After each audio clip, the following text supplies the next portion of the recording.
Hello everyone, welcome to a new mini blog. তো তোমরা সবাই কেমন আছো? আমি তো রোজকার মতো দারুণ আছি। আমি আর চিনি, মানে আমার চিনিও আর আমিও দুজনেই খুব ভালো আছি। তো সবাইকে জানাই শুভ মহা চতুর্থীর অনেক অনেক শুভেচ্ছা। পুজো সবাই খুব ভালো কাটাও। তো আজকে ভাবলাম একটা ছোট্ট ব্লগ তোমাদের সাথে শেয়ার করি। আমি গেছিলাম দ্বিতীয়ার দিনে মামাবাড়ি। তো মামাবাড়ি গেছিলাম, তার কারণ হচ্ছে আমার বাবা মাকে রাখতে। আমাদের বাড়িতে তো পুজো আছে, তো বাবা মা প্রতি বছরই যায়। এই বছর কিছু শারীরিক অসুস্থতার কারণে যেতে পারছে না, তাই চলে গেল হচ্ছে মামাবাড়ি। তো সেই বাবা আর মাকেই ছাড়তে গেছিলাম। তো গাড়িটা তো ফাঁকাই যাচ্ছে, তাহলে আমি আর চিনি বা কেন যাব না। তো আমরাও ঘুরে এলাম। তো মোটামুটি 6টার দিকে বেরিয়েছিলাম, একটু লেট হয়ে গেছিলো বেরোতে। তো দুপুর দিকে একটু বৃষ্টিও হচ্ছিল, 4টে অবধি তো বৃষ্টিই হয়েছে। তারপর রেডি হয়ে 6টা নাগাদ বেরোলাম। আর বেশ ঠান্ডা ঠান্ডা হাওয়া দিচ্ছিল, কোনো কষ্ট হচ্ছিল না। তো যাওয়ার পথে একটু ডিসেরগড়ের কাছে দাঁড়ালাম। ডিসেরগড় ঘাটটার ঠিক আগে একটা খুব মানে সুন্দর দোকান আছে আর কি। দেখলাম আর কি, আগে তো কোনো দিনও খাইনি, তো ফার্স্ট টাইম ওই দোকানটায় সিঙ্গাড়া খেলাম, বেশ ভালো বানিয়েছিল। তো সিঙ্গাড়া খেলাম আর নিয়ে নিলাম হচ্ছে মিষ্টি। তো এই বাবা এখানে সিঙ্গাড়াটা দিয়ে গেল আর মিষ্টিটা আনতে গেছে। তো আমরা খিদে পেয়ে গেছিলো, তাই এখানে দাঁড়িয়ে দাঁড়িয়ে সিঙ্গাড়া আর মিষ্টি একটু খাওয়া হলো। আর ম্যাডাম তো এখানে কিছুই খাবেন না, অথচ যে যা খাচ্ছে সবার হাতের দিকে তাকাচ্ছে। তো ফাইনালি আমরা পৌঁছে গেছি হচ্ছে মামাবাড়িতে। আর এই দরজাটা দিয়ে ঢুকলেই ফার্স্টে দাদু এখানটায় শুয়ে থাকতো, দাদু যতদিন বেঁচে ছিল আর কি। তো দাদুর হাসি মুখটা দেখতে পেতাম।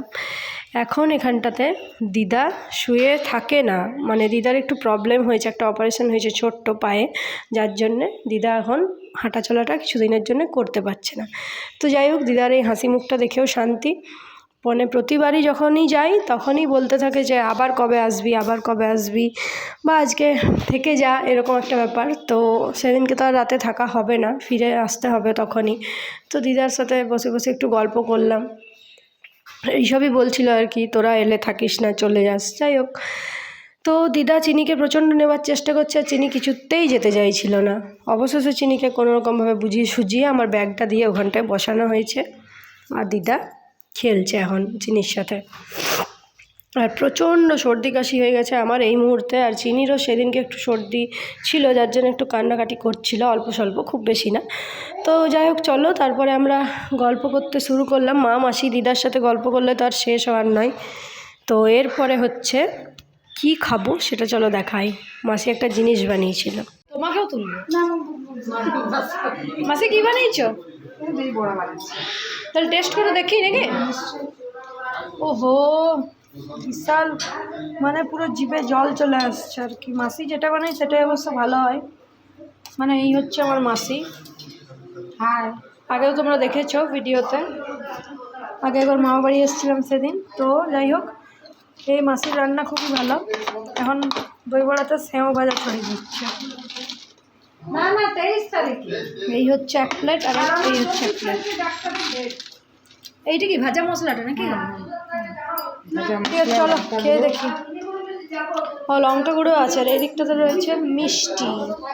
আমাকে মিষ্টির অফার করা হচ্ছে। সিঙ্গাড়া আছে, ওইখানে সিঙ্গাড়া আছে, চপ আছে কোথায় একটা, কিন্তু মিষ্টি মিষ্টির দিকে আমার কোনো লোভ নেই, বুঝলাম মাসি। তুমি আমাকে এইটি দাও বাবু।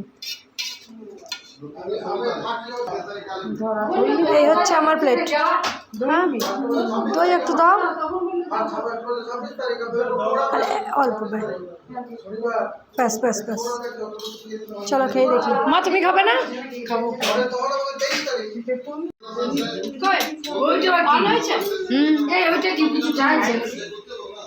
দই বড়া, চলো খেয়ে দেখি। মাসির হাতের স্পেশাল বানানো নাকি? দারুণ দারুণ মাসি, খুব ভালো হয়েছে। বেশ টক টক মিষ্টি মিষ্টি।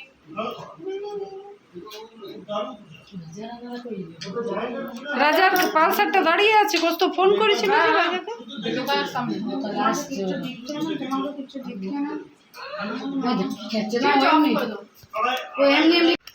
তো তারপর চলো এবারে বাড়ি ফিরতে হবে। বাজছে এখন প্রায় 9:30, 9:30 নয়, 9:15 এরকম হবে। তো চিনিকে খাইয়ে নিয়েছিলাম ওখানেই দুধ রুটি, তারপরে বেরিয়ে গেছি বাড়ি। এবারে চলো বাড়ি যাওয়া যাক। আর ফেরার পথে এখানে ভামুরিয়ার যে প্যান্ডেলটা হয় সবাই জানবে যারা মানে আশেপাশে থাকো, তো সেই লাইটিংটাই করা হয়েছে, একটু তোমাদের সাথে দেখিয়ে দিলাম। কয়েকদিন পরেই আবার এখানে আমরা আসবো ঠাকুর দেখতে।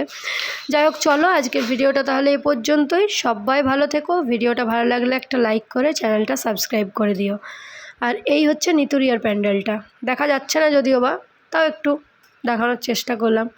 ঠিক আছে, চলো টাটা, সবাই ভালো থেকো।